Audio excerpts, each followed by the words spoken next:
All right, it's time for Sunday No Huddle with Robert Rosenthal of IlliniBoard.com. I had you at front of mind all of that overtime period yesterday because I knew that you were just losing it. Yes. Did you look up at the balcony? Because I'm on the front row of the balcony. I might fall off at one of these. I did fall down after when Malik Elsing almost caught the winning touchdown pass and it just dribbled off his fingers. I fell backwards. People in the balcony thought I fainted, came to check on me. I just didn't have use of my legs anymore. That would have been our first story tonight. Yes, lead story. Rosenthal faints Local writer falls from balcony. Yes, that's a tough one. But good vibes all around. I Yes. mean, we said walking in today, 5-1 shouldn't necessarily be 5-1. Absolutely. Like, these three close games, 2 in overtime, Kansas, down 7 in the fourth quarter. To win all 3 of those games is really incredible. And I've said this to so many people today.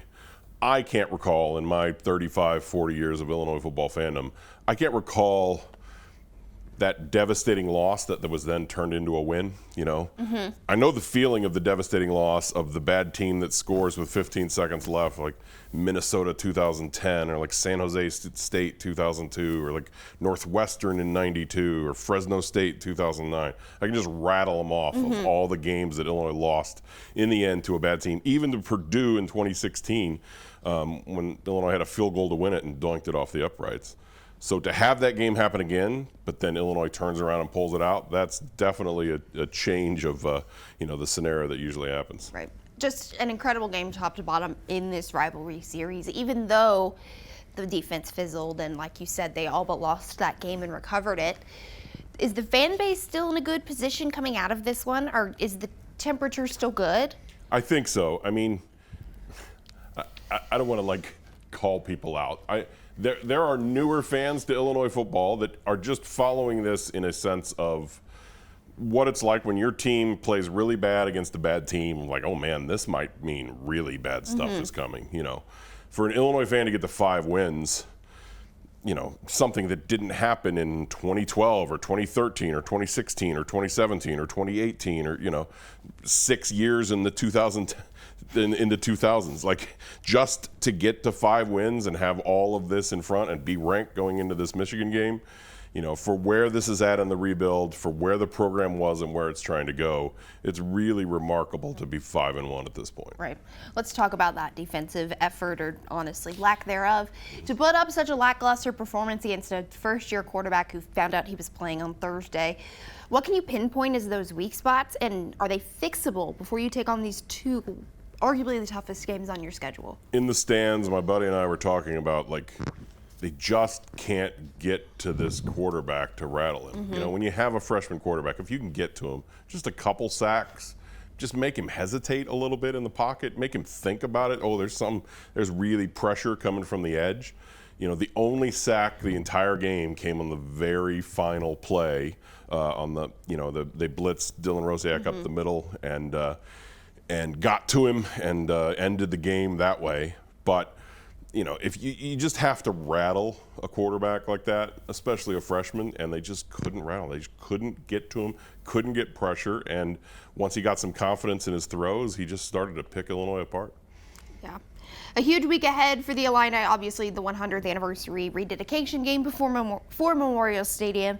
But before we talk about Michigan, as a longtime Illinois fan, what does this weekend mean to you? The Red Grange stuff, the uniforms, it's always nice to see the community come together. Yes, it is something personally I've been looking forward to for years.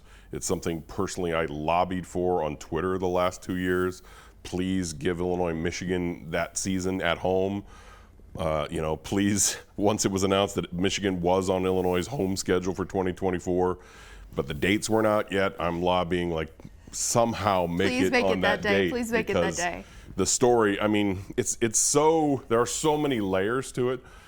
The year before that Red Grange game in 24, Illinois and Michigan were the 2 national champions. They didn't play that year in the Big Ten, but they both shared the national championship. So that game in 1924, was this game to decide, okay, really, who should have been, who really, back then there were 5 teams that would claim the title or whatever, but it was this, okay, who really does? And then Red Grange, the 4 touchdowns in the first quarter and all the stuff and everything we know about it, but there was so much leading into that game. So for this game to now have number 22 against number 24, playoff implications for Michigan, technically playoff implications for Illinois. Yeah. You have to say it at 5-1, beat Michigan, and you're set up with probably being favored in 4 of the last 5 games with no ranked teams in November. There's weird things that could happen if Illinois wins this game. So for not only it to be on this date and to be the 100-year anniversary and they have all this planned, for it to be an Illinois-Michigan game with real stakes in the Big Ten is just incredible. It blows my mind that we've reached this point and those are the stakes in this game. Michigan, the defending national champions, really only in title, very minimal players and coaches remaining from that team. Yes. Yet they're still 4-2 after their Washington loss, and at the end of the day, they're still Michigan. So how does Illinois, literally and figuratively, tackle this Michigan team and this win? It's funny you say that because in 1924, Fielding Yost, the famous coach from Michigan, stepped up into a different role with the university, and they appointed a different coach that year. Oh, this because is he had won the eerie title. how similar Yes. things are. And he returned the next year as head coach because of Red Grange. He returned to that game because it's we lost to Illinois 39-14. We had only given up so many points over these years. We're not doing this again. I'm taking over the team again. So it would be like Michigan losing tomorrow and Harbaugh coming back next season. Can't lose to Illinois. So again, I point to that game so much over the years. I believe it to be the greatest performance in college football history.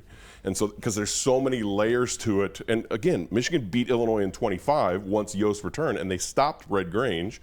And they always yell about that part of it of yes, it was a great performance in 24, but once Yost got his team back, we won in 25 and all this stuff. So there's so many layers of history. To then you ask me these questions about what's it like this, Michigan in name only, it's not last year's team. It's true. All I think is it's 1924 again. These are the layers of that game that happen.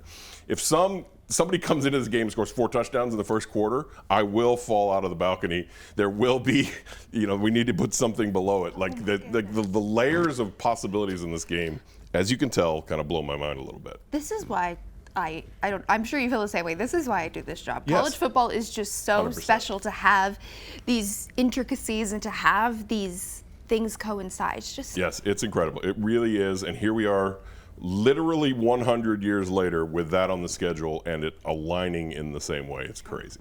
Last one for you. We're through 6 weeks of play. Are there any, and if you can't pick, you can pick one on each side, names that have impressed you so far, big standouts?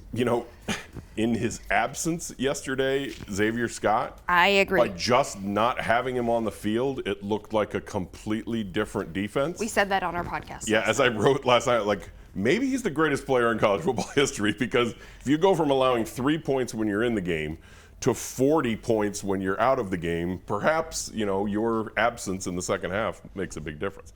Obviously, there needs to be depth in this and that, but there is probably something to read from that. And then on offense, Luke Altmaier has been, 14 touchdowns, 1 interception.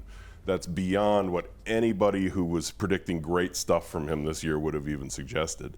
And so, and on top of that, it's not just the numbers, it's also you've got 42 seconds to get into field goal range. The near fumble, and then he's got 3rd and 17, and he finds Hank Beatty, and they get into range, and he almost wins it with a pass to Elzy. His play has just been outstanding. This is not a 5-1 football team without him. It may be a 2-4 football team without him. He's been incredible. Yeah.